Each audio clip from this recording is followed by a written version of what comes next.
think that's impressive? There was this one time with me and Baker. Not this again. Come on, Walsh. What, you want to tell it? Nah, the way you do, it gets better every time. Right? Anyway, so there was this one time... He's full of it, though. Keep that in mind. It was bad. No idea who authorized the attack, but it was another Charlie Foxtrot. Intel had told us the area was clear, and our target was 2 clicks ahead, so we moved out. Counted a couple of patrols on the way, no big, we had that covered. Then we got the call over the comms. Dead systems were down. Right. We looked at each other, realized we had 30 seconds before incoming AP turned us into mist, so we hustled quick. Anti-personnel was the least of our problems. Enemy started raining major reinforcements in behind us. We were cut off from our own side at this point. Only way we can go is forward. Enemy had found our kills, and Sigint told us there was some serious heat coming our way. We knew there was a hardened CDP emplacement about a click away, so we booked it, figuring it was a defensible place to hold up in, even if we had to take it first. We approached the bunker, no sign of resistance. Stacked up on the door and breached. Checked our corners, first room clear. Entered the corridor, body on the ground, split gut to gullet. Room looked like a slaughterhouse. Next room, same story. 2 EKIA. Walls and ceilings painted with their blood. Didn't look like they got off a shot. We approached the door to ops. Listen, nothing. Gave Baker the signal to kick it in, and we burst into the room. 5 bodies, 4 fillets, 1 very much alive. Spectre, this covert ops creep. Wasn't happy to see us either. Didn't need to be able to see an expression to know we could get taken out in a heartbeat. Spectre creeps me out. Just sitting there, surrounded by corpses, checking intel and cleaning those blades. That's what we were doing here.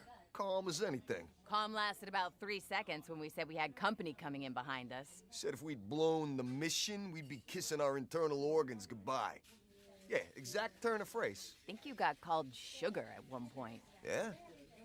Anyway, internal screens are showing that we're surrounded.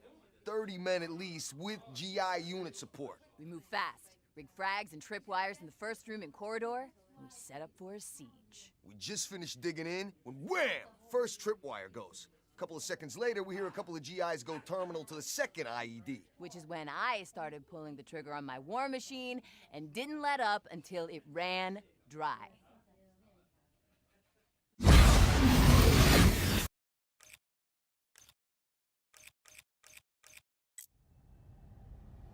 So many memories of my oldest brother James from when all 5 of us were growing up. We were army brats, always on the move from base to base, country to country as Dad got reposted. With the stream of new schools, there was the inevitable fights with other kids, and when it wasn't the Bakers versus the world, well, we were fighting amongst ourselves. James was always the protector and peacekeeper, the voice of reason. He'd keep the bullies at bay and stop things when we got out of control. Mom and Dad had put him in charge enough times that whenever that tone crept into his voice, we all pretty much froze and snapped to attention. I was only 8 when James went into the army.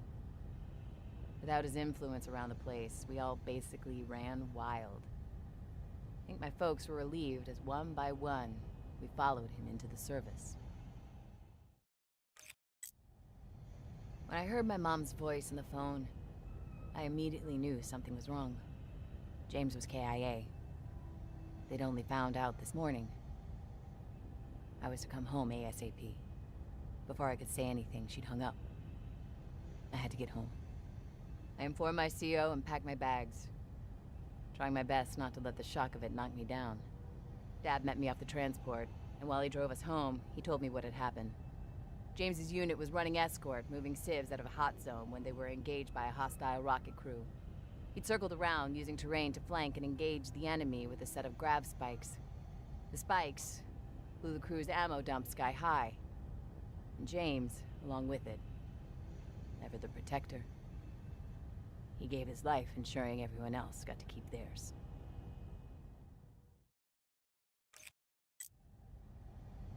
It was a bright, clear morning when we gathered at Arlington for the funeral. 3 generations turned out in their dress uniforms.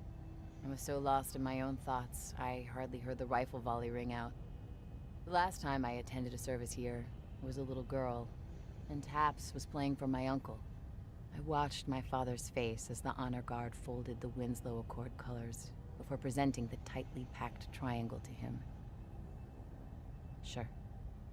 There were tears in his eyes as he accepted the flag. The token final exchange of child for cloth. But there was fierce pride, too, as he returned the OIC salute. He had instilled the military traditions of honor, loyalty, and courage in us, and James hadn't wavered from his duty to the last.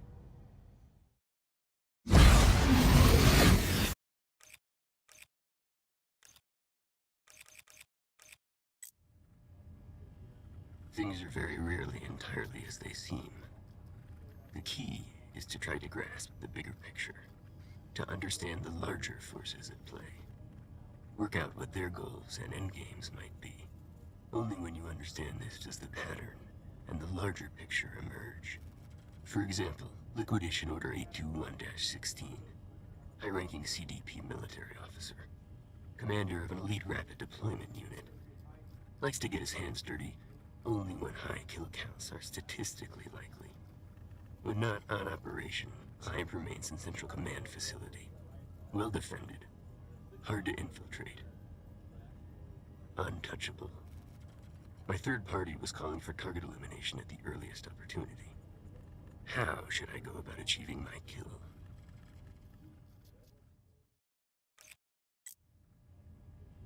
All due respect, sir. I gotta ask why that action was authorized. Gamma and Epsilon have been quiet for weeks. We've been on the back foot in Charlie and Delta, fighting for every scrap of ground. Moving our forces like that cost us territory we've already paid a high price for. Sir, permission to speak freely? Might want to consider a review of the intelligence. Seems like we hadn't clue one what we were going after out there. Felt like a show of force we didn't have to make. Don't appreciate being sent on wild goose chases that nearly get me and mine killed. Sir, hope it was worth it, sir.